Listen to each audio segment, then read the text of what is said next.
Okay, namaskar, adab, sat sri akal, and good evening to one and all. If you are joining from the eastern side, मैं हर्ष आपका स्वागत करता हूँ GTC FX की तरफ से और I wish you all a very blessed 2025 ahead. मेरे आवाज में अभी भी प्रॉब्लम है। काफी स्वेलिंग हो चुका है। आई डोंट नो क्या कारण से, बट आई थिंक एक और वीक लगेगा। But I think I am better than last week. थोड़ा सेशन जल्दी स्टार्ट कर रहा हूँ क्योंकि जो लोग भी नए आए हैं उनका again welcome. Thank you Srishti ji. मैं आप सबको once again have a great new year everyone. आप लोग जो पहले से आ चुके हैं कोई दिक्कत नहीं है, मगर जो लोग नए ज्वाइन हुए हैं जैसे शायद निखिल जी, बता दूं कि ये हमारी पांचवी स्टोरी है। Candlestick patterns, support resistance, trends and trend lines और फिबोनाची रेशियोज हम कवर कर चुके हैं पिछले 4 हफ्तों में और प्रैक्टिकल्स के साथ। अगर आप अभी ज्वाइन कर रहे हैं तो कोई दिक्कत नहीं है। मैं सेशन के अंत में पिछले रिकॉर्डिंग्स की लिंक्स आपको दे दूंगा। आप डाउनलोड करके रिव्यू कीजिए। कुछ क्वेश्चन हो तो पूछ लीजिएगा। मेरा ईमेल लास्ट में छोड़ के जाऊंगा हर बार की तरह। और ये सेशंस आप लोगों के लिए है। 10 सीरीज की सीरीज है जिसमें से ये पांचवा सेशन है। और लास्ट 3 सेशन टेक्निकली बहुत इंपॉर्टेंट है। एलियट वेव्स में अगर आपका इंटरेस्ट है तो बने रहिएगा। Last 3 sessions are for Elliott waves. Basic से लेकर टेनेंट्स कवर करेंगे, करेक्टिव वेव्स कवर करेंगे। और कभी भी कहीं पर भी आपको कोई क्वेश्चन हो या डाउट हो तो प्लीज डू नॉट हेजिटेट। ये आपके सेशंस है। अभी पूछ लीजिए या मेल कर दीजिए। बहुत सारे लोग ईमेल भी कर रहे हैं और उनको उनके डाउट्स क्लियर भी हो रहे हैं। तो आप don't don't hesitate in contacting me. Thank you Nikhil ji. और मेरे ख्याल से अब आज का सेशन नॉन टेक्निकल है, तो आज का सेशन स्टार्ट करते हैं।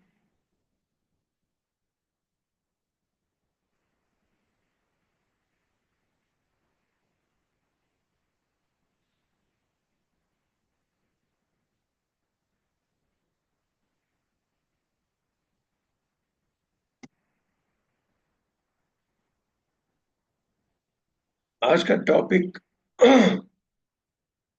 नॉन टेक्निकल है, मगर it's one of the most important topic. जैसे बोल रहे हैं, हमारी 8 कहानियां जो हम डिस्कस कर रहे हैं, they are all very important. और रिस्क मैनेजमेंट को one of the most important इसलिए कह रहा हूं मैं क्योंकि statistically it is been clear कि भाई one of the most important reason जो जो लोग लॉस करते हैं, या बहुत सारे लॉस, बहुत बहुत सारे ट्रेडर्स सिर्फ नुकसान नहीं कर रहे हैं, अपना पूरा अकाउंट उड़ा दे रहे हैं, पूरा उड़ जाता है उनका। जैसे कि $1000 डाले हो या $500 डाले हो, तो it all goes on. 100% loss हो जाता है। एंड देन प्रॉब्लम यह है कि अब फिर से करना है शुरू, मगर कैसे करना है शुरू, किस प्रकार से करना है शुरू, कॉन्फिडेंस लेवल ब्रेक हो जाता है। कोई सही मेंटर नहीं मिलता है और सारे प्रॉब्लम्स के साथ अगेन शुरू करते हैं, again same result. So one of the biggest problem in making losses and exceeding your loss capacity, वो रिस्क मैनेजमेंट है। क्योंकि पैसा सबके पास कहीं ना कहीं से आ जाता है, मगर वो पैसे को मैनेज कैसे करना है, that people don't know. Most of the traders don't know. Novice traders तो बिल्कुल नहीं जानते हैं, और ये मेरे साथ भी हो चुका है। तो आज का टॉपिक नॉन टेक्निकल रहेगा, बट प्लीज ध्यान से सुनिएगा और पार्टिसिपेट करिएगा जहां पर जरूरी हो, क्योंकि ये सेशन आपको गेम में बने बने रहने के लिए काम में आएगा। आप समझ चुके होंगे, गेम मतलब मैं ट्रेडिंग की बात कर रहा हूँ। Trading is also a game. इस गेम में बना रहना सबसे इंपॉर्टेंट है, बिकॉज आपके सामने करोड़ों ट्रेडर्स हैं जो ट्रेड कर रहे हैं आपके अगेंस्ट में। तो it is like a battle field, एक युद्ध है। तो आप जब तक युद्ध में रहेंगे आप कुछ निकाल पाएंगे। आप युद्ध में रहेंगे ही नहीं, आप बैटल फील्ड में होंगे ही नहीं, तो आप कैसे निकालोगे? और बैटल फील्ड में रहना मीन्स रिस्क मैनेजमेंट के साथ चलेंगे तो ही पॉसिबल है। ओके, तो शुरू करते हैं सर आज का discussion. Risk management non technical है, टाइम फ्रेम्स थोड़ा सा टेक्निकल है। और दो सेशन छोटे छोटे हैं इसलिए मैंने कंबाइन किए हैं दोनों को। नॉर्मल रिस्क डिस्क्लेमर, यहाँ पर जो भी डिस्कस किया जाएगा वो प्योरली एजुकेशन पर्पस के लिए होगा। आप प्लीज इसको किसी प्रकार से ट्रेडिंग या निवेश करने का एडवाइजरी ना माने। धन्यवाद।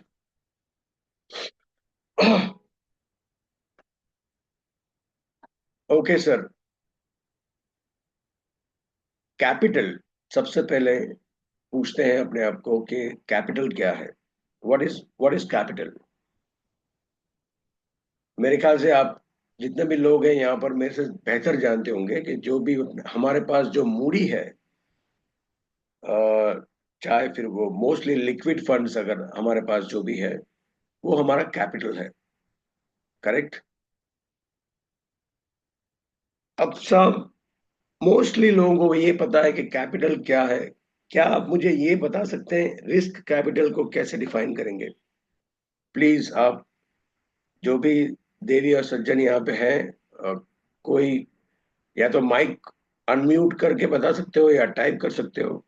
रिस्क कैपिटल कोई डिफाइन कर सकता है यहाँ पर? रिस्क कैपिटल, कैपिटल सबको पता है, जो हमारे पास पैसा है वो कैपिटल है। रिस्क कैपिटल, देवी और सज्जनों, रिस्क कैपिटल वो है जो आपके कैपिटल का एक परसेंटेज है। वो परसेंटेज आप डिसाइड करोगे। फॉर एग्जाम्पल आप बोलोगे 1% ऑफ माई कैपिटल, वो मेरा रिस्क कैपिटल है। या 5% ऑफ माई कैपिटल, वो मेरा रिस्क कैपिटल है। Exactly exactly, Khan sahab, amount, Khan sahab कह रहे हैं amount we can afford to loose.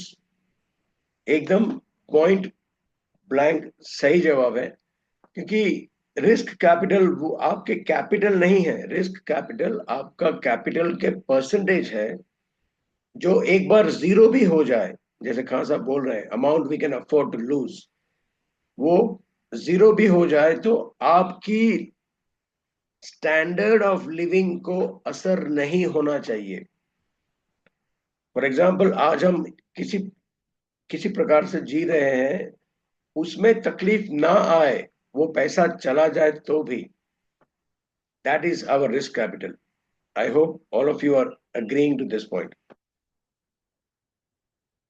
तो साहब, ये रिस्क कैपिटल आप डिसाइड करोगे, अपना खुद का रिस्क कैपिटल। और सबका रिस्क कैपिटल रिस्क एपेटाइट के हिसाब से अलग अलग होगा, मगर डिसीजन आपको लेना है।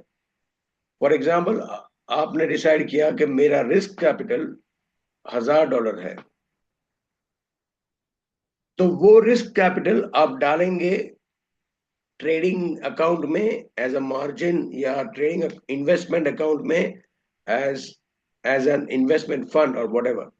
आप माल पूरा ले रहे हो या लीवरेज यूज करके ले रहे हो, वो आपके ऊपर है, मगर रिस्क कैपिटल का इन्वेस्टमेंट किया जाना चाहिए। ये बहुत डिफिकल्ट है करना, but it should be done that way. मैंने बहुत सारे 15 सालों में बहुत पार्टिसिपेंट्स को देखा है जो thousands and millions of dollars नुकसान करने के बाद आते हैं, and then they might have lost their capital as well. So पहला नियम सर आज के सेशन का, प्लीज इन्वेस्ट और use to trade only your risk capital. जो एक बार जीरो हो जाए तो अपने स्टैंडर्ड ऑफ लिविंग में कोई असर ना हो। ठीक है सर। अच्छा, ये रिस्क कैपिटल डिसाइड करने के बाद क्या खत्म हो जाता है सब कुछ? मतलब are you free of it? The answer is no. आपने एक बार रिस्क कैपिटल डिसाइड किया, उसके बाद उस रिस्क कैपिटल को कैसे मैनेज करेंगे हर एक सिंगल ट्रेड तक। Management should not be overall, management should be for every single trade. आप एक एक ट्रेड करेंगे उसमें मैनेजमेंट होना चाहिए, और वो management is called the overall risk management of your capital और रिस्क कैपिटल। थोड़ी सी स्क्रीन है, एक स्क्रीन, ये स्क्रीन मैंने एग्जांपल के लिए दिया है और बहुत इंटरेस्टिंग स्क्रीन है। आप ध्यान से सुनिएगा, आज आपको शायद अंदाजा आएगा कि पैसा तो इंपॉर्टेंट है, मगर उससे भी ज्यादा इंपॉर्टेंट परसेंटेज है। इस प्रकार से होता है वो। फॉर एग्जाम्पल मान लीजिए कि $50 का एवरेज रिस्क आता है पर ट्रेड। $50 का रिस्क एवरेज पर ट्रेड मिलता है। फॉर एग्जाम्पल ले लीजिए, आज तो बहुत कम में भी होता है क्योंकि लीवरेज बहुत ज्यादा हो गई है। उस जमाने में, आई एम टॉकिंग अबाउट 2011-12, हमारा एवरेज रिस्क पर ट्रेड 50 होता था। अब मान लीजिए कि चार बंदे हैं, four four different accounts, $500, $1,000, 5,000 and 10,000। Okay, ये चार डिफरेंट अकाउंट साइजेस हैं, और एवरेज रिस्क हर एक बंदा जो ले रहा है पर ट्रेड, ओके, वो $50 का है। तो परसेंटेज रिस्क अगर देखने जाए तो पहले अकाउंट का अगर लॉस होता है तो पहले अकाउंट में 10% का पर ट्रेड लॉस होगा। Correct? 10% per single trade, 10% of the amount you invest or risk capital। दूसरा वाला 50 ट्रेड है तो 5% रिस्क, ये परसेंटेज है। 10%, 5%, $5,000 वाला जिसका अकाउंट है वो 1% रिस्क पे खेलेगा। मतलब लॉस कर रहा है तो 1% नुकसान हो रहा है मूडी पर। ठीक है? और $10,000 का जो अकाउंट है उसका 0.5% रिस्क हो रहा है। Every single trade he or she is risking 0.5% of the capital। यहां तक आप सब मेरे साथ हैं तो प्लीज एक ओके कर दीजिएगा। पहले अकाउंट में 10% रिस्क, दूसरे अकाउंट में 5% रिस्क, तीसरे अकाउंट में 1% रिस्क, और चौथे अकाउंट में ½ रिस्क। बढ़िया सर, बहुत सुंदर। अगर आप लोग यहां पर सहमत हैं तो नेक्स्ट रो में जाते हैं, maximum number of trades. Actually मुझे लिखना चाहिए यहां पर maximum number of consecutive losing trades। Maximum number of consecutive losing trades मतलब अगर हर ट्रेड करने बैठा है तो कंसेक्यूटिवली एक के बाद एक नुकसान पे नुकसान उस सौदे में कर रहा हूं मैं। पहला सौदा गलत, दूसरा गलत, तीसरा गलत, चौथा गलत, ऐसा कंसेक्यूटिवली कितने ट्रेड्स गलत जा सकते हैं। आप डरिएगा मत, मैं आपको ये नहीं बोल रहा हूँ लॉस करने के लिए प्रेरित नहीं कर रहा हूँ, मैं कुछ समझाना चाह रहा हूँ यहाँ पर। क्यों, डिसीजन तो आप ही लोग लेंगे, मगर मैं यहाँ पे खाली कोशिश कर रहा हूँ ये बताने के लिए कि क्या चीज इंपॉर्टेंट है। अगर ये पहले वाले भाई साहब नुकसान पे नुकसान करते जाएंगे, जो 10% रिस्क पे खेल रहे हैं, मैक्सिमम वो 9 ट्रेड ले पाएंगे, 9 ट्रेड्स। करेक्ट? 10 ट्रेड नहीं ले पाएंगे क्योंकि मार्जिन के लिए एक थोड़ा फंड ब्लॉक हो जाएगा, इसलिए वो 9 ट्रेड का नुकसान करेंगे, अकाउंट अकाउंट ऑलमोस्ट फ्रीज हो जाएगा। दूसरे वाले जो भाई साहब है जो 5% रिस्क में खेल रहे हैं, वो 19 ट्रेड गलत ले सकते हैं। 19 ट्रेड्स, 20 नहीं, 19 ट्रेड्स। क्योंकि मार्जिन के लिए ब्लॉक हो जाएगा अकाउंट। तीसरे वाले भाई साहब 1% पे खेल रहे हैं, उनके पास जेब में 99 ट्रेड्स हैं, 99 लूजिंग ट्रेड्स और कंसेक्यूटिव लूजिंग ट्रेड्स। और चौथे वाले भाई साहब या जो भी है, उनके पास 199 ट्रेड्स जेब में है। क्या लगता है सर आपको, जो भी देविया सज्जन यहाँ पे है मौजूद, क्या लगता है आपको कौन से वाले अकाउंट के साथ जाना बेहतर है? और क्या डिसाइड करता है कि आप गेम में कितने टाइम तक बने रहेंगे, पहली वाली रो या दूसरी वाली रो? देखिए, बहुत सारे रिस्की ट्रेडर्स जो होते हैं वो बोलेंगे 10% पे हम खेलेंगे। कोई बात नहीं सर, आप खेलो 10% पर, मगर मार्केट ऐसा है कि वो 9 ट्रेड्स में सेकेंड रो, खान साहब ने बताया second row is very important, और ऋषि बता रहे हैं फोर्थ, मतलब ऋषि शायद बता रहे हैं कि मैं फोर्थ अकाउंट के साथ जाऊंगा। खान साहब एग्जैक्टली सबसे इंपॉर्टेंट रो है जो आपने बताई, वो रिस्क है। अकाउंट साइज भी इंपॉर्टेंट नहीं है। आपने आपने डिसाइड किया कि मुझे 1% रिस्क में खेलना है, फिर चाहे आपका अकाउंट साइज कितना भी हो, आपका रिस्क 1% हो, तो आपके पास ट्रेड्स कितने हैं, losing trades, consecutive losing trades 99। मैं ये नहीं कह रहा हूं कि आप 99 टाइम्स लॉस करें, मैं ये कहने की कोशिश कर रहा हूं कि 9 बार नुकसान बंदा कर सकता है, उस बंदे को अच्छे से आता हो, फिर भी 9 बार नुकसान कंसेक्यूटिवली हो सकता है। आप अकाउंट के बाहर चले जाएंगे, आप ट्रेड के बाहर चले जाएंगे। 19 बार भी मैंने किया हुआ है नुकसान एक साथ, 3 महीने बंदे के खराब गए, 19 ट्रेड्स नुकसान हो सकते हैं। और मैंने तो हुआ है यूरो यूएसडी में 2010-11 में कर चुका हूं मैं। किसी कंपनी का 2 क्वार्टर खराब गया तो वो कंपनी खराब तो नहीं हो जाती है, हम इन्वेस्टमेंट करना बंद तो नहीं कर देते हैं, ठीक है? उसी प्रकार से ट्रेडर भी है, उसका 1 क्वार्टर खराब गया तो वो खराब ट्रेडर नहीं हो जाता है। मैं ये नहीं कह रहा हूं कि 99 टाइम्स तक लॉस करें तब तक कुछ ना करें। सर, आप 20 बार नुकसान करते हैं तो एक बार रोकिए अपने आप को, कहीं पर बेसिकली कुछ गलत हो रहा है, उसको सुधारा जा सकता है, उसको सुधारिए। अकाउंट आपका अभी भी जीरो नहीं हुआ है, 20% लॉस हुआ है अकाउंट पे, 1% पे आप अभी भी रिकवर कर सकते हैं सब कुछ। मगर मान लीजिए कि आप 10% पे खेल रहे हैं या 15% पे खेल रहे हैं या 20% पे खेल रहे हैं, 5 बार गलत हुए, account zero, you have to start from zero again. I I I hope कि मैं जो मैसेज पास करना चाह रहा हूं वो आप समझ रहे हैं। यहाँ पर परसेंटेज सबसे ज्यादा इंपॉर्टेंट है, अमाउंट से ज्यादा परसेंटेज। आप अमाउंट रिस्क फंड जो भी डिसाइड करें, मगर परसेंटेज की श्रृंखला, अगर खुद का अकाउंट है तो आप 1 to 5% के बीच में रह सकते हैं, खुद का पैसा है, किसी को जवाब देने की जरूरत नहीं है। मगर बेटर है कि आप 1% पे रहे। अगर आप फंड मैनेज कर रहे हैं किसी का, तो 1 या तो 0.5 या तो उससे भी कम एवरी सिंगल ट्रेड, वो आपका अकाउंट रिस्क मैनेजमेंट होना चाहिए। देखिए सर, 2 फायदे होते हैं इससे। मान लीजिए कि आपने 5,000 का अकाउंट डाला, 1% रिस्क निर्धारित किया, अपने ट्रेडिंग अकाउंट के बाजू की वॉल पे चिपका दीजिए।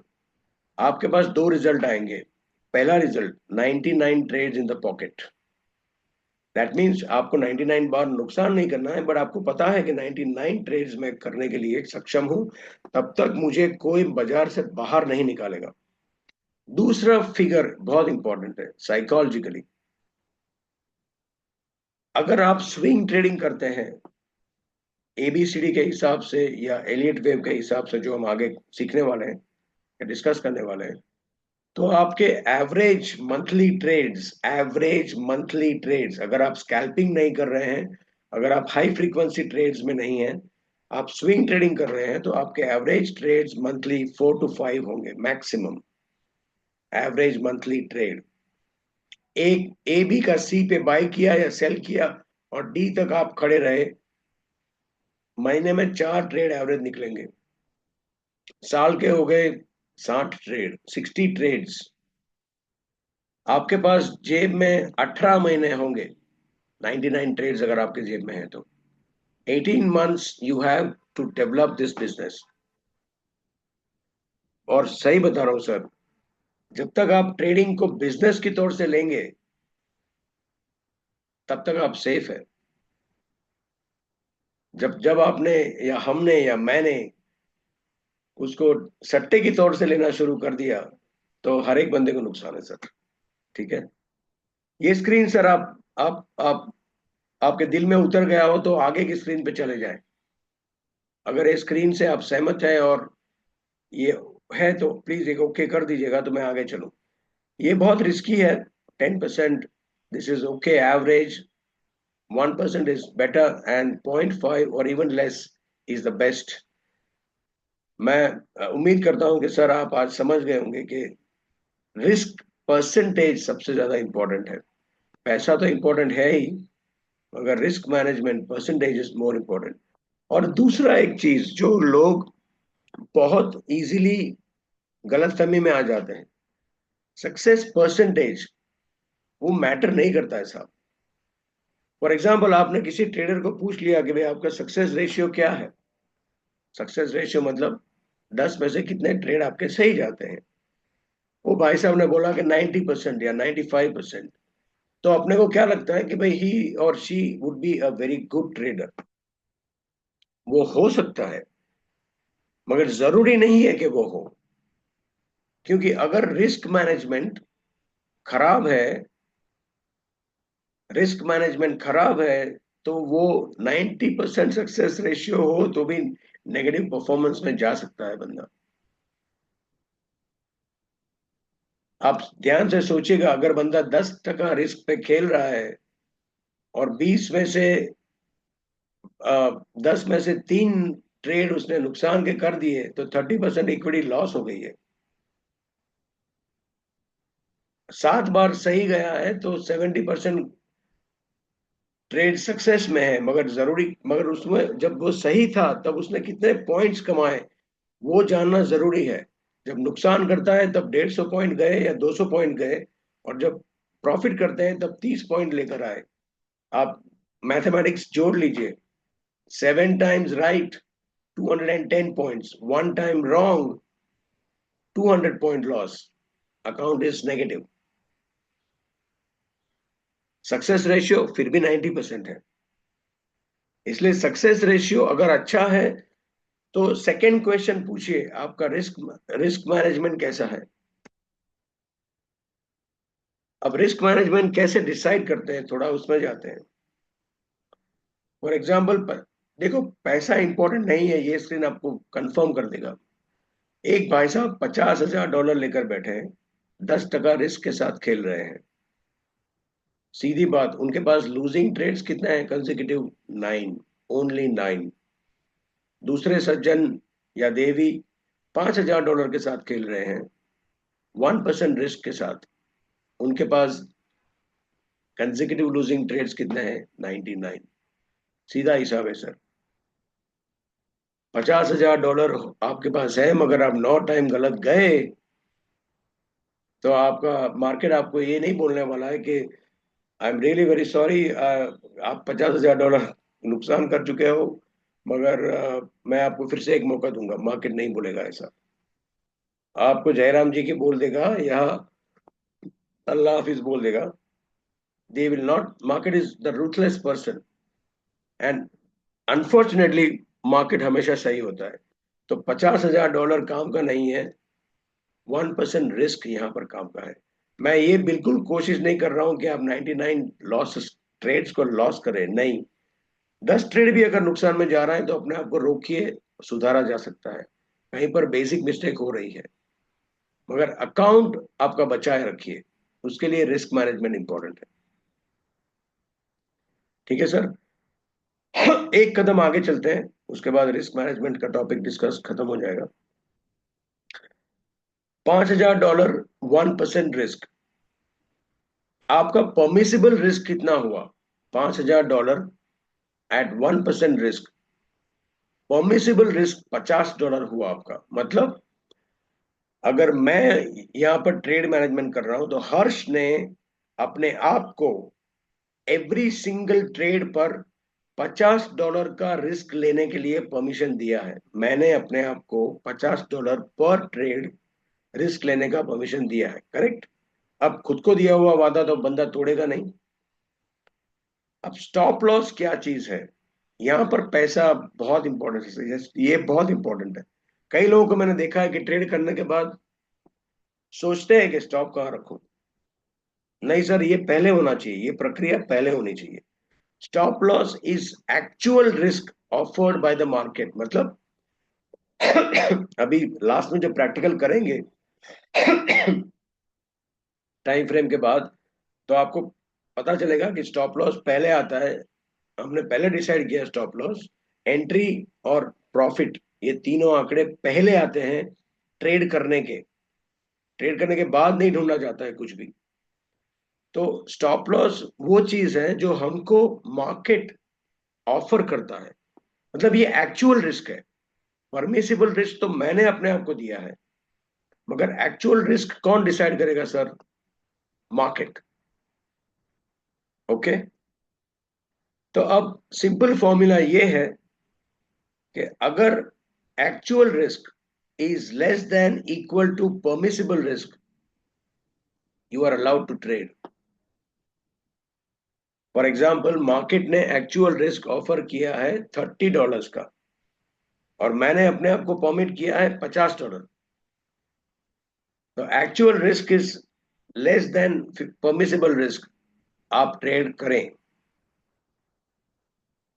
अगर वो नहीं है, actual risk is greater than permissible risk, मतलब अगर मार्केट मुझे $75 का रिस्क ऑफर कर रहा है, तो वो ट्रेड मेरे लिए नहीं है सर। सिंपल।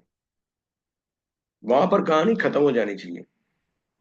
अगर ये डिसिप्लिन के साथ अगर आप चल रहे हो, तो आगे के जो 4 सेशन हमने किए हैं और पीछे के 3 या 5 सेशन जो करने वाले हैं, उसमें अविरत फायदा होगा। ये आपको पक्का बता रहा हूं। और ये मैं आपको मेरा प्रैक्टिकल बता रहा हूं। जिस दिन, जिस ट्रेड में मैंने रिस्क मैनेजमेंट की तरफ नहीं देखा, उसमें मैंने 100% नुकसान किया है। उस ट्रेड में मैंने पैसा कमाया ही नहीं है। जो भी हो, चाहे वो मेरे लिए किया हो या किसी और के लिए किया हो, कभी भी किया हो, जहां पर मैंने रिस्क मैनेजमेंट की तरफ आंख बंद की, वो ट्रेड मेरा नुकसान में ही गया है। और जहां पर मैंने रिस्क मैनेजमेंट देख के सौदा किया है, परमिसिबल रिस्क के अनुसार, वो ट्रेड मेरा कभी नुकसान में नहीं गया है। और उसका कारण ये है, बहुत साइकोलॉजिकल रीजन है ये। एक्चुअली ये बात निकली है तो एक छोटी सी बात और बता दूं। ट्रेडिंग एक फॉर्मूला है। Trading is 20% technical knowledge and 80% something else. क्या आपको पता है वो 80% क्या है? आप में से कोई भी आइडिया है? 20% टेक्निकल नॉलेज है जो हम लोग अभी कर रहे हैं। 10 सेशन में जो करेंगे, दैट इज ओनली 20%। 80% क्या है? 80% जयदीप भाई इमोशन, रवि जी साइकोलॉजी, सैयद भाई रिस्क। ओके, रिस्क जो हम डिस्कस कर रहे हैं सैयद, वो बराबर है, मगर 80% इज इमोशंस। इमोशंस बोलो या साइकोलॉजी बोलो, एक ही है। क्योंकि हम, we are all humans, we are all emotional animals. वो 80% वो जो है वो साइकोलॉजिकल और इमोशनल प्ले करता है। आज आपका मूड नहीं है, साइकोलॉजिकल असर होगी ट्रेड पर, हो सकती है। अगर आप विवाहित हैं और आपके स्पाउस के साथ झगड़ा हुआ है, 100% साइकोलॉजिकल असर होगा ट्रेडिंग पे। मैं तो आपको बोल रहा हूँ, उस दिन आप ट्रेड ही ना करें अगर आप ट्रेडिंग कर रहे हैं तो। अगर कोई और प्रॉब्लम है, दिमाग सही नहीं है, दिमाग पे और कोई प्रेशर है, ट्रेडिंग पे असर होगी। बहुत बहुत स्वाभाविक है। इसलिए बोल रहा हूं सर, रिस्क मैनेजमेंट अगर आपका मैं ऑटोमेटिकली है, आप हर एक ट्रेड पर आपका रिस्क मैनेजमेंट ऑटोमेटिक डिसाइडेड है, तो वो इमोशंस के बाहर होगा, वो इमोशंस के अंदर नहीं होगा। आपको पता है भाई $50 के रिस्क के अंदर खेलना है मेरे को, अगर वो 51 भी ऑफर कर रहा है तो मैं नहीं लूंगा, बात खत्म हो गई। You have to be like robo. Ideal risk reward ratio देखो सर, कोई भी बिजनेस में अगर कोई कोई चाय की दुकान भी खोल रहा है तो वो भी धंधा कर रहा है, उसको पता नहीं होता है कि कितने ग्राहक आने वाले हैं। अगर मैं 10 थैली दूध की ले रहा हूँ तो मुझे नहीं पता होगा कि वो 10 थैली यूज होगी कि नहीं, तो वो भी एक रिस्क है। उसी प्रकार से ये भी एक रिस्क बिजनेस है। रिस्क रिवॉर्ड रेशियो 1:1.5 का रखें। अगर आपने $1 का रिस्क लिया है तो एटलीस्ट $1.5 लेकर आए। इंट्राडे में कभी कभी पॉसिबल नहीं है, 1:1 में कभी कभी खेल सकते हो आप, मगर उसकी आदत मत डालिएगा। धंधा वही है जो रिस्क के सामने 1.5 गुना रिवॉर्ड अपने को दे। ठीक है, तो आप सौदा करने के पहले आपके पास स्टॉप लॉस होगा, एंट्री होगा और एग्जिट होगा। देख लीजिए, अगर स्टॉप लॉस 50 पॉइंट का है तो आपका रिवॉर्ड 75 पॉइंट्स का अगर है तो 1:1.5 रिस्क रिवॉर्ड रेशियो हो गया। अगर आप 1:5 पे खेल सकते हैं बहुत बढ़िया, 1:10 एक्सलेंट। ओके, अब लास्ट टॉपिक आता है लॉट्स टू ट्रेड। कई लोग तो मुझे सर ऐसा पूछते हैं कि मेरा $5,000 का अकाउंट है, हर्ष मैं कितने लॉट ट्रेड करूं? अरे सर, मैं कैसे बताऊं आपको कि आप कितने लॉट ट्रेड कर सकते हो? वो तो आप ही डिसाइड करोगे, और वो डिसीजन आपके रिस्क मैनेजमेंट के बेस होगा। फॉर एग्जाम्पल, परमिसिबल रिस्क $50 आपने सेट किया 1% के हिसाब से। अच्छा, मार्केट ने आपको $25 का रिस्क ऑफर किया है, आपका एपेटाइट कितना है? $50। सीधी बात है, आप 2 लॉट ट्रेड कर लो।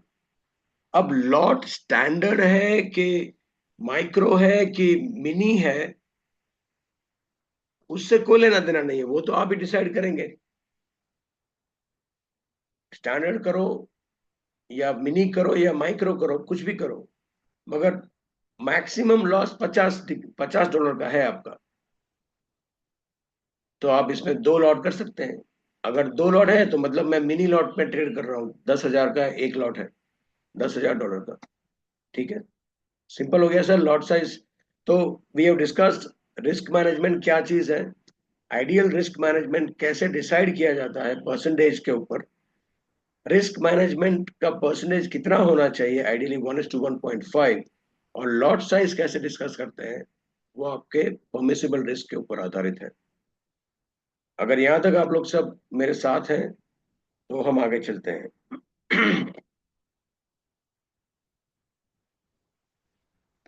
सर, ये बहुत इंपॉर्टेंट स्टेटमेंट है, trading is a game, you need to enjoy it. और उस गेम को आप एंजॉय तभी कर पाएंगे जब आपका अकाउंट आपके कंट्रोल में हो, और आपका अकाउंट आपके कंट्रोल में तभी होगा जब आपका रिस्क मैनेजमेंट कंट्रोल में है। और एक बात बता देता हूँ सर, ये बात छिड़ी है तो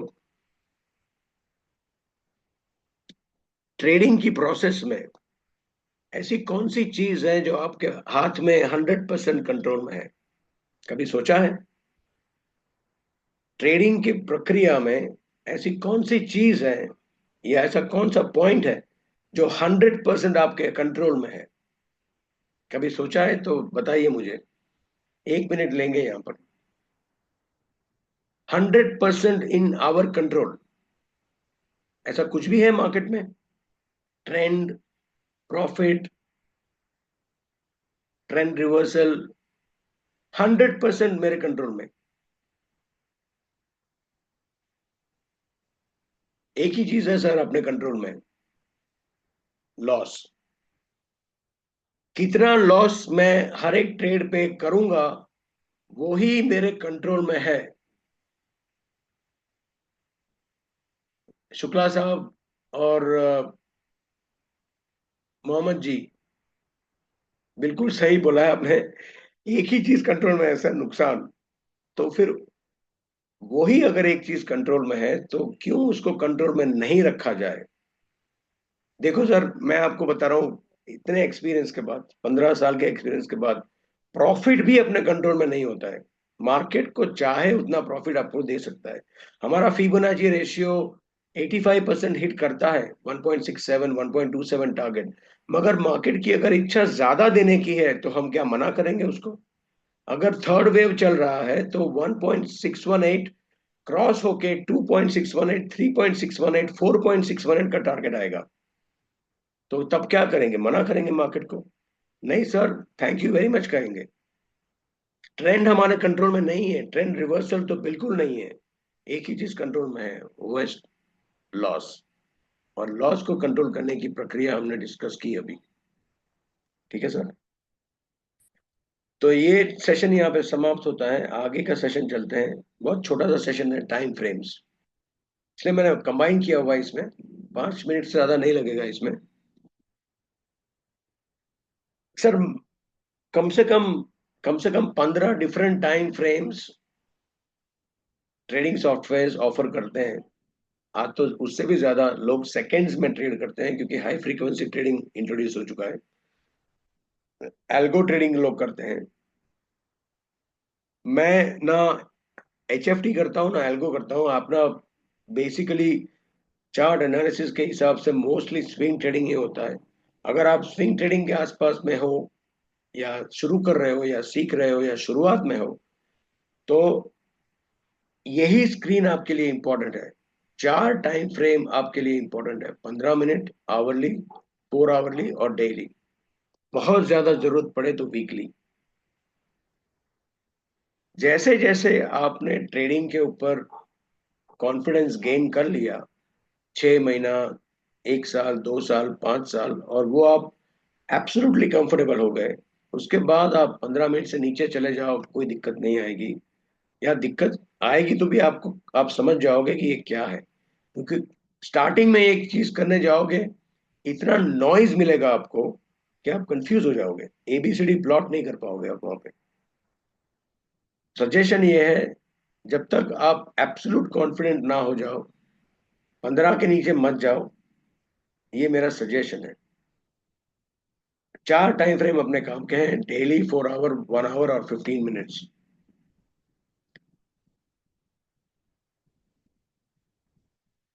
अगर आप 15 मिनट में ट्रेड करना चाहते हैं, मतलब अगर आपकी ट्रेड, देखो 3 प्रकार के ट्रेडर होते हैं। एक एकदम शॉर्ट टर्म, आज ही अंदर आज ही बाहर, मतलब इंट्राडे। दूसरा मीडियम टर्म, और तीसरा थोड़ा सा लॉन्ग टर्म। क्योंकि हम ट्रेडिंग की बात कर रहे हैं, इन्वेस्टमेंट की बात नहीं कर रहे हैं। तो अगर आप डेली ट्रेडर बनना चाहते हैं तो मुख्य काम आपका 15 मिनट पर है। 15 minutes time frame is your most important time frame. Sir ये टेक्निकल सब्जेक्ट है, इसको नॉन टेक्निकल ना समझिए। क्योंकि हमने जो आगे 4 स्टोरीज डिस्कस की है, वो जब तक आप ये फॉलो नहीं करेंगे, उसमें तकलीफ होगी सर। इसलिए ध्यान से सुनिएगा। 15 मिनट्स पे अगर आपको ट्रेड करना है तो मतलब आप इंट्राडे ट्रेडर है। ट्रेड भले 15 मिनट पे कीजिएगा, मगर आवरली का ट्रेंड हाथ में रखिएगा। आवरली चार्ट पे कौन सा ट्रेंड चल रहा है, मिनिमम उतना आपको पता होना चाहिए। उसके बाद 15 मिनट्स में ट्रेड करिए, यू विल बी सेफ। अगर आप आवरली चार्ट पे ट्रेड करना चाहते हैं तो आपकी ट्रेडिंग थोड़ी मिड टर्म है, 1 से 7 दिन या 1 से 5 दिन। एटलीस्ट 4 आवर का ट्रेंड पकड़िए।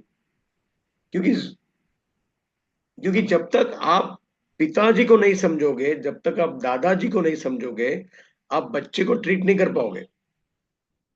अगर ये स्टेटमेंट नहीं समझ में आया तो मैं समझा रहा हूं। एज एन एनालिस्ट, देखो हम सब एनालिस्ट बनने की कोशिश कर रहे हैं, या तो है। एनालिस्ट एक बर्ड आई व्यू से देखता है। वो एक छोटे से टाइम फ्रेम के व्यू से नहीं देखता है चार्ट को। तो अगर आप एनालिसिस या एनालिस्ट की तरफ जा रहे हो तो आपका व्यू बर्ड आई होना चाहिए। मतलब पहले आपका बड़ा पिक्चर आपके सामने होना चाहिए, bigger picture should be very clear, then come down to a smaller picture. उसके बाद और स्मॉलर पिक्चर में आइए, और उसके बाद लास्ट पिक्चर में। फॉर एग्जाम्पल, अब आपको एक क्वेश्चन पूछना था, मगर उसका आंसर मैं ऑलरेडी कर चुका हूं। Bigger picture always first. मतलब आप शुरुआत कैसे करेंगे? डेली चार्ट से शुरुआत करेंगे एनालाइज करने के लिए। भले आप इंट्राडे ट्रेड कर रहे हो, पहली बार जब आप ट्रेड करना चाहो तब हमेशा डेली चार्ट खोलो, या 4 आवरली खोलो या आवरली खोलो। मैं ऑलवेज प्रैक्टिस करता हूँ सर। चारों चारों को जानो। सबसे पहले दादाजी, उसके बाद पुत्र, उसके बाद उसका बेटा, और उसके बाद उसका बेटा। जब तक आप इनको नहीं जानोगे आपको पूरी कहानी समझ में आ ही नहीं सकती है। और जब तक आपको पूरी कहानी समझ में नहीं आएगी, आज की डेट में भी मुझे कोई कोई पार्टिसिपेंट पूछते हैं, फॉर एग्जांपल मैं किसी चीज को फॉलो नहीं कर रहा हूँ और वो इंस्ट्रूमेंट अगर मेरे पास आया एनालाइज करने के लिए, तो कोई शर्म नहीं रखने की सर। यहाँ पर कोई भगवान नहीं है। उसको बोलने का कि ये मैं फॉलो नहीं कर रहा हूँ, मैं पहली बार कर रहा हूँ, थोड़ा टाइम लगेगा। आप सीधे, मैं सीधा वीकली पे जाता हूँ, डेली पर भी नहीं जाता हूँ। वीकली चार्ट की पूरी कहानी पता चले उसके बाद डेली पर आओ। डेली कहानी पता चले मतलब ए बी बाउंड्री आपके हाथ में हो, उसके बाद 4 आवर पर आओ, उसके बाद जरूरत पड़े तो आवरली पर आओ। 15 मिनट्स कर एक ही काम है, वो आपको सिग्नल देगा। अब ये मत पूछिए कि कौन सा सिग्नल, जो हमने फर्स्ट स्टोरी में डिस्कस किया था। Morning star, tweezer bottom engulfing bullish, evening star, tweezer top engulfing bearish. ये सिग्नल्स आपको 15 मिनट्स टाइम से पहले प्रकट होंगे। क्लियर हो गया है सर? ये स्क्रीन बहुत इंपॉर्टेंट है। अगर आप 15 मिनट में ट्रेड कर रहे हो, एटलीस्ट आवरली का ट्रेंड पकड़ के रखो। मैं तो बोलता हूँ 4 आवर का भी पकड़ के रखो। पता करो कौन सी तरफ बंदा जा रहा है, मेजर ट्रेंड क्या है। कई बार क्या होता है कि रिट्रेसमेंट को हम ट्रेंड मान लेते हैं और उसके साथ निकल पड़ते हैं। अरे साहब, ये ट्रेंड नहीं है, ये काउंटर ट्रेंड है। अब आपने बाय कर लिया या सेल कर लिया, रिट्रेसमेंट खत्म हुआ, खट से रिवर्स मार देगा। आप समझ रहे हैं क्या बोल रहा हूं मैं? B2C मार्केट जा रहा है, मतलब रिट्रेसमेंट कर रहा है, और आपने उसको ट्रेंड मान लिया, तो आपने उसके उस हिसाब से बाय या सेल कर दिया, और रिट्रेसमेंट खत्म हुआ, ट्रेंड रिवर्स। उसके बाद आपको कौन याद आएगा? 100% आपको हर्ष याद आएगा। बोलेंगे यार हर्ष ऐसा कुछ बोल रहा था। अरे सर, थोड़ा सा ये भी याद रखिए, हर्ष ये भी बोल रहा था। डेली पर जाए, ट्रेंड पता करें, फिर 4 आवरली पर जाए, ट्रेंड पता करें, आवरली का ट्रेंड पता करें, और फिर 15 मिनट्स पे आइए। अगर ये प्रोसेस फॉलो करेंगे, शुरुआत में टाइम जाएगा, मगर जैसे ही आपके सबकॉन्शियस में गया, आप कभी भी काउंटर ट्रेंड में नहीं घुसोगे। और अगर घुसोगे तो आपको पता होगा कि मैं काउंटर ट्रेंड में घुस रहा हूँ, क्योंकि मैं भी काउंटर ट्रेंड ट्रेड कर चुका हूँ। वो रिस्की है, मगर अब क्या करेंगे, ट्रेड करना है तो करना है। काउंटर ट्रेंड में भी बहुत बहुत बड़े पिप्स होते हैं कभी कभी। ठीक है सर। लास्ट स्क्रीन ये है। 15 minutes charts are good for only signal confirmation. मतलब आप ना 15 मिनट चार्ट को खाली एक ही काम देंगे, सिग्नल आइडेंटिफिकेशन। अगर आप छोटे टाइम फ्रेम पे खेल रहे हैं तो, अगर आपका इंट्राडे खेलने का तरीका है तो, 15 मिनट चार्ट के ऊपर कभी भी ये मेजर काम नहीं करो प्लीज। ट्रेंड ढूंढने की कोशिश 15 मिनट पे ना करें। वो ट्रेंड भी हो सकता है, काउंटर ट्रेंड भी हो सकता है, और एक स्टेप जाता हूं, counter trend with in the counter trend भी हो सकता है। क्योंकि ये गेम तभी इंटरेस्टिंगली समझ में आएगी जब आपको मेजर ट्रेंड पता है, काउंटर ट्रेंड पता है, और काउंटर ट्रेंड का भी काउंटर ट्रेंड पता है। और ये एलिट वेव्स आपको बहुत सुंदर तरीके से बताएगा। ये भी बताएगा आपको, थोड़ा सा प्रैक्टिस चाहिए। 1 आवर, 4 आवर और daily charts are only good for major things. Trends पकड़ो, ए बी बाउंड्री पकड़िए, और फिबोनाची और सपोर्ट रेजिस्टेंस, ये सारे काम 1, 4 और डेली को दे दीजिए। 15 मिनट को सिग्नल पकड़ने का काम दे दीजिए। You will never find any difficulty in finding out trades. Okay, यहाँ तक कोई क्वेश्चन या कोई सवाल हो तो प्लीज करिए। अभी कोई सवाल नहीं आ रहा है तो मैं मेल देके जाऊंगा, उसके पहले थोड़ा सा प्रैक्टिकल देख लेते हैं। मीनवाइल अगर आपको कुछ पूछना है तो बिल्कुल पूछ लीजिए। 5 मिनट बाकी है। हम 10 मिनट शायद सेशन चलाएंगे। पिछले हफ्ते का, अगर आपको, आप यहाँ पर पता रहे हो तो आपको याद होगा हमने यूरो यूएसडी का एनालिसिस किया था। अब टाइम फ्रेम को कैसे उपयोग में लाना है वो आपको बता देता हूँ मैं। ये वही चार्ट है, मैंने निकाला नहीं है। ये एरो मार्क को थोड़ा सा एक्सटेंड कर देता हूँ मैं।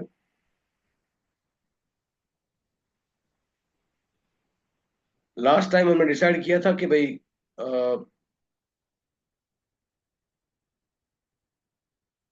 नो फिल, लास्ट टाइम वही है सर। अगर आप दुबई से फॉलो कर रहे हैं तो 4 PM। I just joined and it is finished. No, sir.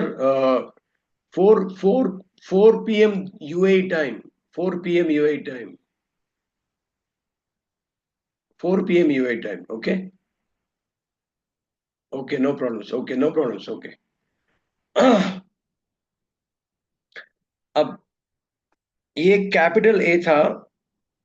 जो भी सज्जन यहाँ पे लाइन ड्रॉ कर रहे हैं शुक्रिया, मगर जरूरत नहीं है।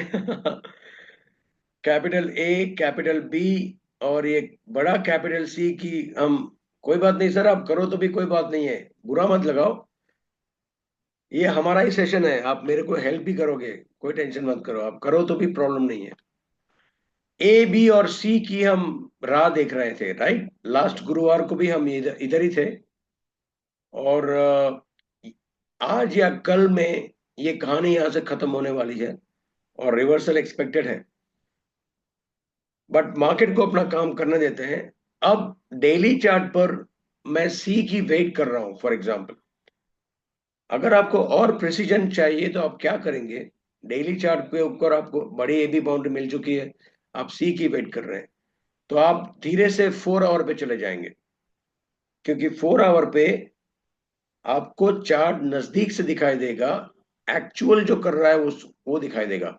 अब 4 आवर पे जाने के बाद ये सारा डेली का भी चीज किया हुआ आएगा। अगर आप कंफ्यूज नहीं हो रहे हैं तो कोई बात नहीं, अगर आपको कंफ्यूजन हो रहा है तो इसको निकाल दिया जाए। कैसे निकालेंगे, राइट क्लिक करो, रिमूव 10 ड्रॉइंग्स, तो वो ड्राइंग निकल जाएगा पूरा। मतलब डेली चार्ट के ऊपर भी निकल जाएगा, यहाँ पर भी निकल जाएगा। अब आपको दो चीजें करनी है। पहले तो नियर मार्केट के करीब आ जाओ। डेली चार्ट पे आपने देखा अक्टूबर 2023 से सितंबर 2022 से, ओके, ऑलमोस्ट 2 साल के ऊपर। अब 4 आवर चार्ट के ऊपर आपको ये सारी कहानी देखने की जरूरत नहीं है, तो आप क्या करेंगे, ये टॉप जो है वहां से देखना शुरू करेंगे अक्टूबर 24 से। क्योंकि आपको पता है कि ये काउंटर ट्रेंड है, अभी सी बनने की तैयारी है, देखा जाए सी कहाँ बनेगा। तो आपका टाइम फ्रेम थोड़ा सा कम हो गया। अब आपको क्या करना है, कुछ नहीं करना है सर, मैकेनिकल बन जाएंगे हम। स्टेप 1 से फिर से स्टार्ट करेंगे। स्टेप 1 क्या है सर, प्लॉट ABCD। जो देवी और सज्जन पहली बार आ रहे हैं, प्लीज आप भी ध्यान से सुनिए। ये 6 स्टेप्स है ट्रेडिंग के, उसमें से पहला स्टेप कर दिया आपने ABCD प्लॉट करने का। वापस ABCD हो गया तो C becomes A, D becomes B। आप किसी भी प्रकार से भूलिएगा मत, हमारा काम है AB बाउंड्री तक कैसे भी करके पहुंचना। अब या तो ये B यहां पर है या तो ये B यहां पर लग रहा है, अभी हमें पता नहीं है। बट एटलीस्ट प्राइस पिछले प्राइस के थोड़ा सा नीचे जाने की शुरुआत हो चुकी है। Okay, so keep your mind open, this B can be here also. Okay, अब मेरे पास AB बाउंड्री आ गई है। ये पोटेंशियल C है। यहां पर मैं C इसलिए लगा रहा हूं क्योंकि ये प्राइस एक्शन नीचे जाने की शुरुआत कर रहा है। तो क्वेश्चन मार्क करके यहाँ पे C लगा दिया है मैंने, और यहाँ पे क्वेश्चन मार्क करके D लगा रहा हूं। ठीक है सर। अगेन अगर ये सही किया है मैंने तो AB बाउंड्री कौन सी हो जाएगी sir, this is my tentative AB boundary. यहां तक आप मेरे साथ हैं? अगर है तो ओके कर दीजिए एक बार, कोई भी एक सज्जन। फर्स्ट स्टेप हमारा समाप्त हुआ खान साहब। और मैं आपको रिक्वेस्ट करके बोल रहा हूं सर, मैकेनिकल हो जाएगी। फर्स्ट स्टेप जब तक समाप्त नहीं होता है, हम दूसरे स्टेप में जा ही नहीं सकते हैं, कोई भी हो जाए। दूसरा स्टेप है ट्रेंड लाइन। ये हो गई मेरी इंटरमीडिएट ट्रेंड लाइन, जो थोड़ी बाहर से जाती है। ट्रेंड लाइन का आपको एक्चुअल इंपॉर्टेंस समझ में आ जाएगा नेक्स्ट सेशन में। और कई लोग क्या करते हैं, इनर लाइन भी कैसे भी लगाने की कोशिश करते हैं। इनर लाइन अगर मैं यहाँ पे लगाने की ट्राई करूं तो देखो, ये स्मॉल ए small B small C small D, again ये स्मॉल ए small B small C small D की तरफ जा रहा है बंदा। अभी शुरुआत हो चुकी है। अगर मेरे को स्पेसिफिक ट्रेड चाहिए, मतलब बहुत जल्दी एंट्री हो जाए, ऐसा ट्रेड चाहिए, तो मैं क्या करूंगा, इसके ऊपर भी एक ट्रेंड लाइन लगाऊंगा, एसी के ऊपर। इससे मुझे क्या फायदा होगा, मुझे ये पता चल रहा है कि इमीडिएट रेजिस्टेंस कौन सा है। इमीडिएट रेजिस्टेंस 1.045 है, 1.0451। जैसे ही बंदे ने 1.0451 को तोड़ा, किसको पॉइंट मिला सर? बुल्स को के बेयर्स को? जैसे उसने ये कांड किया, यहां से पॉइंट किसको मिलेगा? बुल्स या बेयर्स?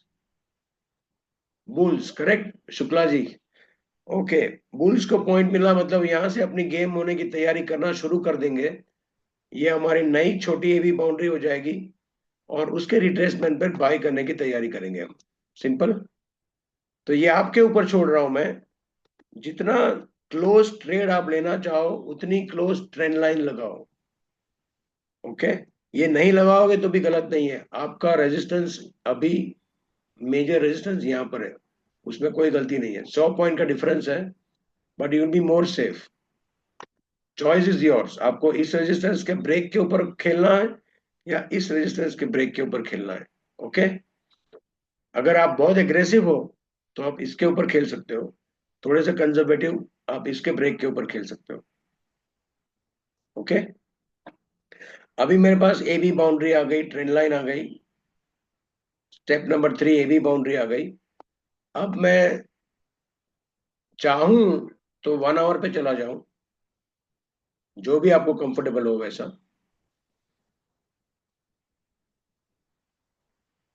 1 आवर पे मैं ये चार्ट खोल के बैठ जाऊंगा सर, पर्सनल लेवल पर। मैंने यहाँ पे स्मॉल ए किया, स्मॉल बी किया, ये मेरा स्मॉल सी और स्मॉल डी की प्रक्रिया शुरुआत चालू है, इसलिए मैं इसको क्वेश्चन मार्क डालूंगा। देखिए सर, बड़ा बड़ा पिक्चर कभी भी भूलिएगा मत। डेली चार्ट पे फिर से लेके जाता हूँ। जो लोग पहली बार ज्वाइन कर रहे हैं वो लोग फिर से एक बार देख लें। हमने मेजर एबी पे काम किया हुआ है, और मेजर एबी का फिबोनाची रेशियो 61.8%, 1.02 पे आ रहा है।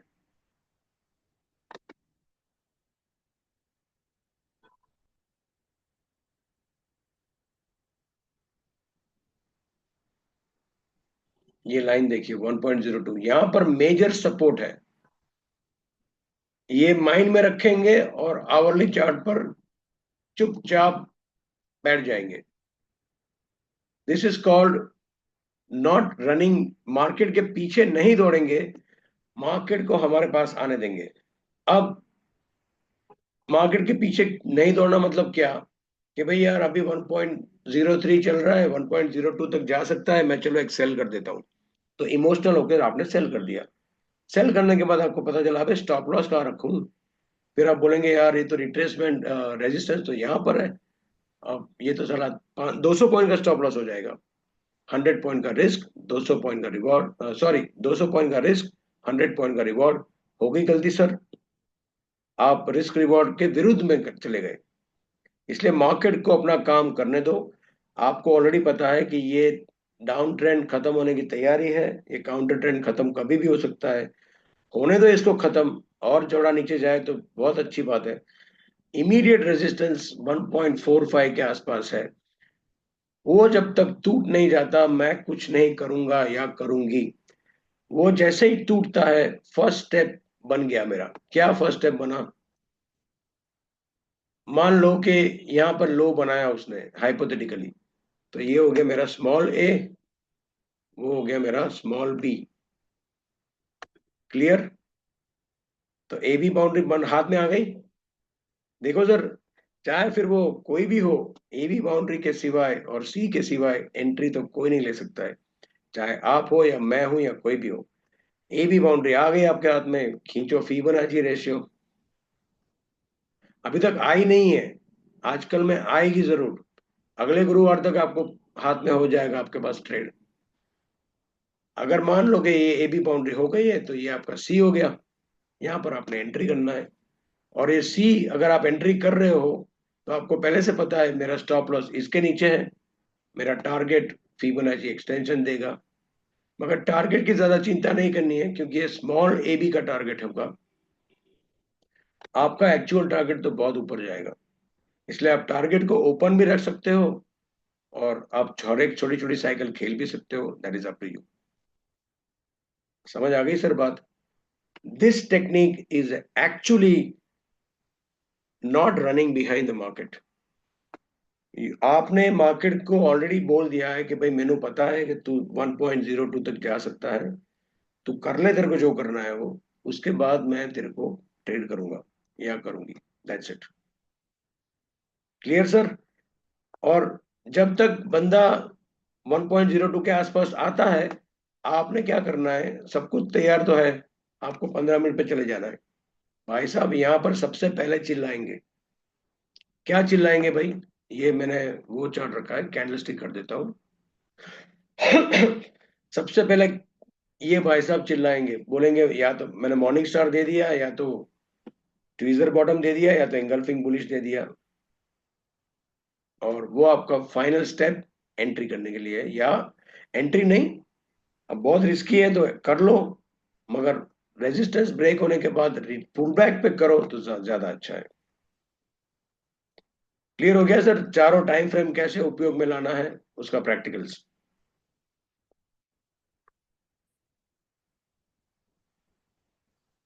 अगर कोई क्वेश्चन है तो प्लीज पूछ लीजिए, वरना मेरी तरफ से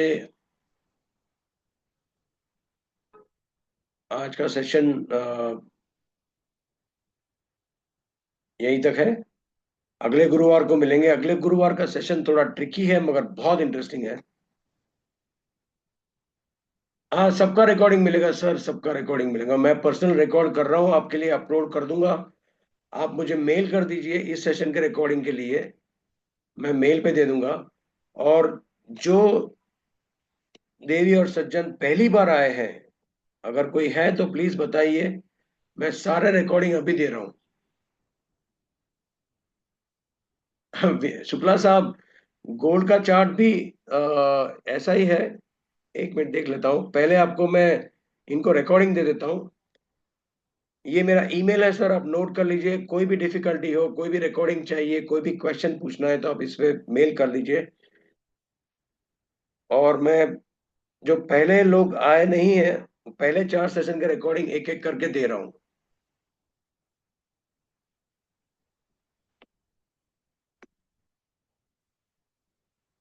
शुक्ला साहब, एक एक मिनट लगेगी मुझे।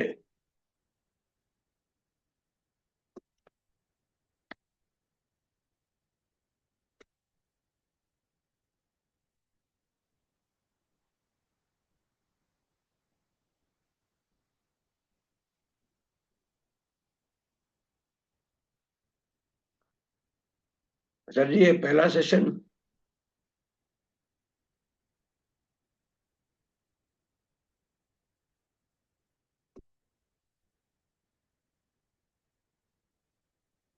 ये दूसरा सेशन।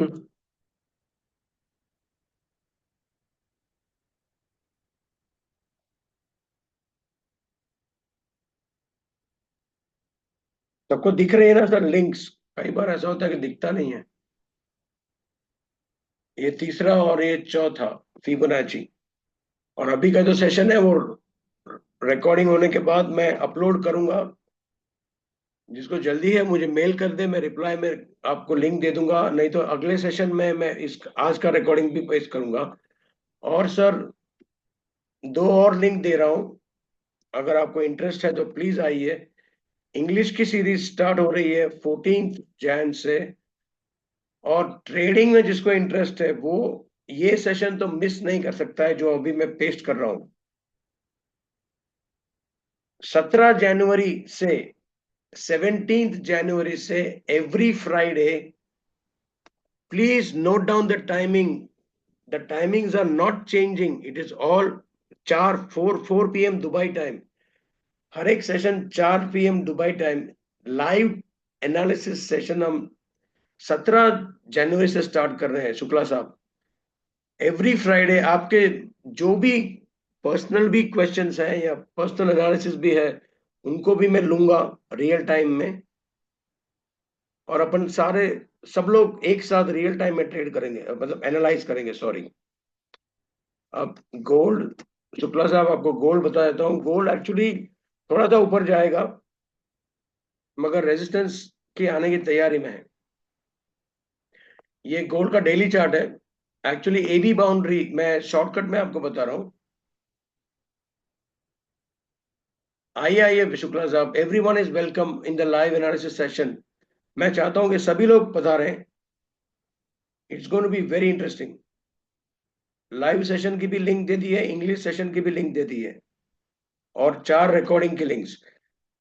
गोल्ड इस एबी बाउंड्री पे काम कर रहा है सर, डाउन एबी बाउंड्री पर।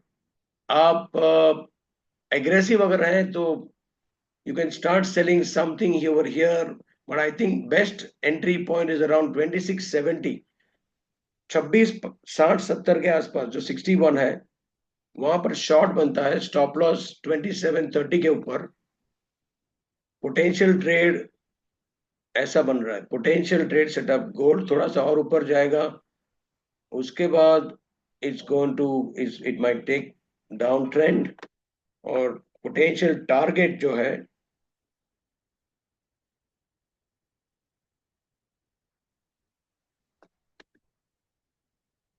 अभी मैं आपको डायरेक्टली बता रहा हूँ शुक्ला साहब, कि ये ऐसे करते हैं एनालिसिस। जब लाइव एनालिसिस करेंगे तब we will do right from the scratch, और एलियट वे मेथड को फॉलो करके करेंगे, जो हम आगे सीखने वाले हैं। आपका टारगेट अगर ये सही है तो एटलीस्ट 2500 तक गोल्ड जा सकता है potentially.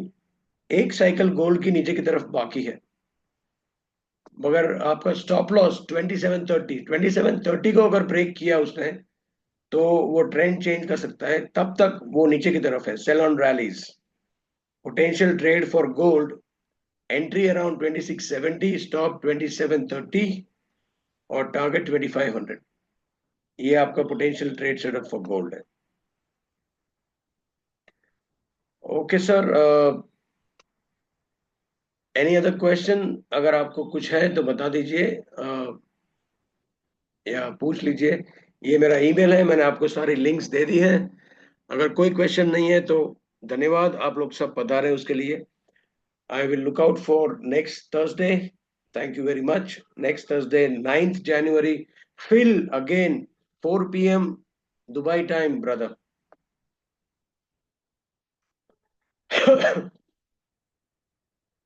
Thank you everyone, thank you Jaideep, thank you HP ji, thank you Phatak sahab, Narendra bhai, thank you Dhruti, Shukla sahab, thank you. फिर नेक्स्ट थर्सडे मिलते हैं 4 p.m. Dubai. Syed sahab, thank you very much. Zubair, thank you very much. Shashank ji, thank you sir.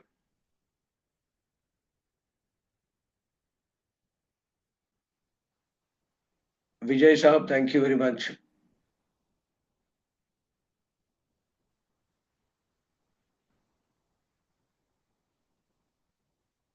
Sure Zubair साहब, sure, please, most welcome. ये session आपके लिए है, बहुत interesting लगेगा आपको।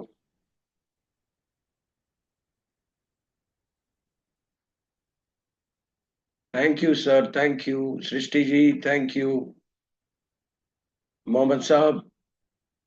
Thank you again, Zubair Saab. Thank you for joining, sir. I will look forward for all upcoming sessions, English and live sessions. Live sessions, we are going to take 50 live sessions in 2025 at least.